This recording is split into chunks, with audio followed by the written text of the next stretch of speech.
Hi guys, welcome back to the channel. So what we're doing is I'm putting the turbo and turbo manifold back onto the car. And basically of what I've done, because the waterline is a bit higher than the intake for the turbo, and I don't really care if it sticks out through the bonnet and it looks cooler. I've put an inch spacer on it. So this is the inch spacer, it's a solid steel one. So we'll run the two different gaskets and got some nice HT bolts we're going to run through as well with a couple of spring washers. So I'll get that on and I'll give you a look. Okay, so just tried to put the spacer onto the manifold, and as you can see, the holes on the spacer are a little bit out from the gaskets, which is a little bit out from the exhaust on the turbo. So basically what I'm going to do is I'm going to run a drill bit through these holes and just open them up a bit more so that we've got a bit more room to move in regards to lining them holes up a bit better, because basically if they're not bigger because they're out, they will not line up with the threads in the manifold, which they're not doing. So I'll be back. So I'm on the drill press, so I've gone up a couple of drill bits. So the ones on the left are the ones that I've already drilled out, and the ones on the right aren't. You can see that they're a little bit smaller, and if you see on the video, it's kind of hard to see, but you can see there's a slight overlap on the gasket where if we put them on that, those ones are nearly spot on. So I'll drill out the other two and then we'll chuck her on and see what happens.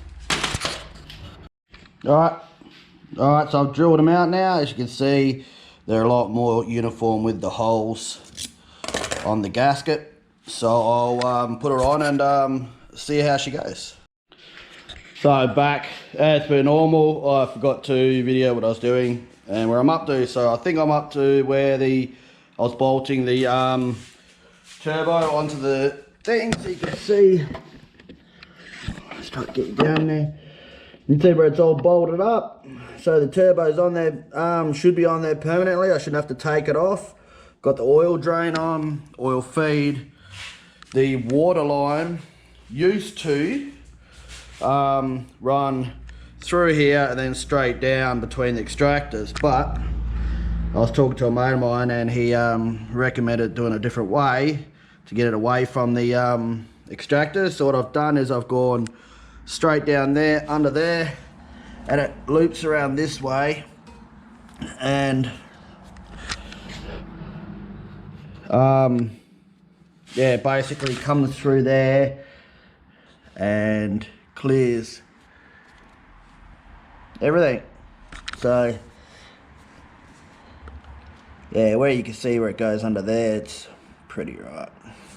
So that's that done. I ended up using the two 90-degree bends, so I've got all I've got is a straight for here, and I'm not having it up there. I want to have it down here.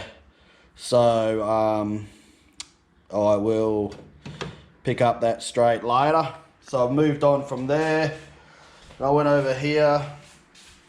I have put the vacuum line down there for the boost vacuum or boost sensor, which is up here. And as you can see, I've ended up going that way instead of that way because that's where it tightened up. So it is what it is. So that's sitting there. And then I was stuffing around with the oil cooler and the turbo, and I thought I better put the headlights in to sort of see where everything sits. And damn, she looks cool. So there's no grill going in there. So what I had to do was I had to cut the corner of these here out, which are really only, grill mounts anyways. So I'll leave them in to dummy up the front, because I've got to start working out where I'm putting the intercooler lines. And I had a drama before that the oil cooler was in the way, and I was trying to think, well, if I put it there, then it's going to get in the way of that. So what I did was, hopefully it's going to be alright, I've actually tucked it down there so it'll sit down between the radiator and the intercooler, and I'll just mount it to the front of that radiator support panel, and that should be fine. So I just got to put the riv nuts in there. So I'll need to take the oh no, I might not have to take the intercooler off, but the intercooler's just good. So done that bit.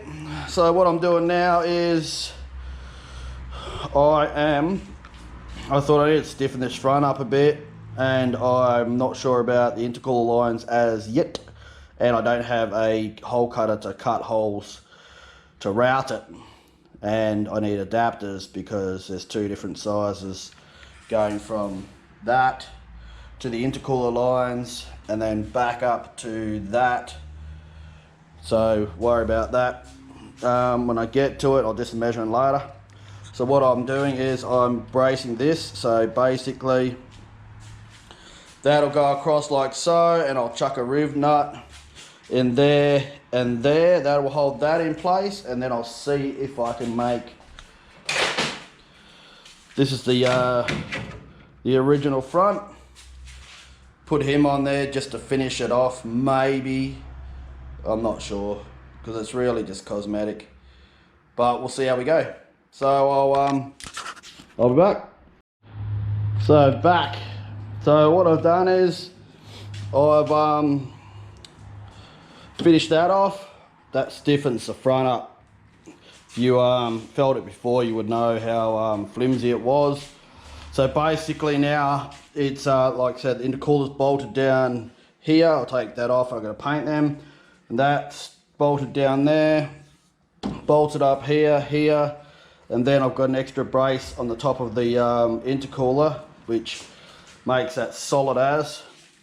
And I have mounted the oil cooler. So that was a mission. Yeah, just stupid stuff, but anyway, so that's done. On the next video I'll be working on the radiator. Basically I've got to mount that in permanently now, and being that I've changed this bit, we'll change the mounting points on the top, but that's all good, it's all workable. We'll be back, so like, share and subscribe, and we'll catch you on the next one.